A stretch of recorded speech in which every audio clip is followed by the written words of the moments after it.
warships and aircraft ready for first US ASEAN maritime drills. 8 warships, 4 aircraft and more than 1,000 personnel from the U.S., Southeast Asian countries join the drill. 8 warships, 4 aircraft and more than 1,000 personnel from the United States and 10 Southeast Asian countries will join maritime drills kicking off on Monday, as part of a joint exercise extending into the Flashpoint South China Sea. The first ASEAN-US maritime exercise, AUMX, between the regional bloc and Washington lasts for 5 days, starting at the Sattahip Naval Base in Thailand and ending in Singapore.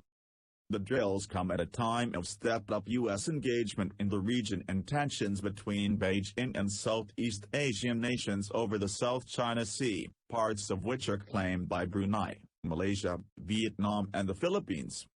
Called by the U.S. and Royal Thai Navies, the exercises will stretch into international waters in Southeast Asia, including the Gulf of Thailand and South China Sea before concluding in Singapore, according to a statement from the U.S. Embassy in Bangkok.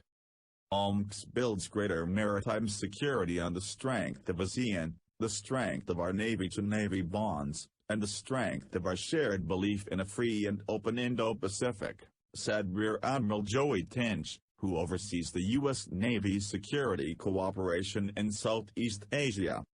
The joint drills have come under criticism for looping in Myanmar's navy in a rare show of inclusion despite Washington imposing sanctions on top army brass over the Rohingya crisis.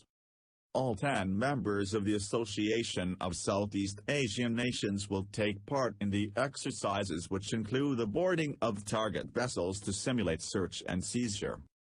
They are unfolding as a Chinese survey ship remains in waters claimed by Vietnam, prompting the Pentagon last week to accuse Beijing of efforts to violate the rules-based international order throughout the Indo-Pacific. China claims the majority of the South China Sea, often invoking its so-called nine-dash line as a supposed historical justification to the waters, which are a key global shipping route. On a trip to Thailand last month, U.S. Secretary of State Mike Pompeo urged Southeast Asian nations to push back against Chinese coercion in the sea.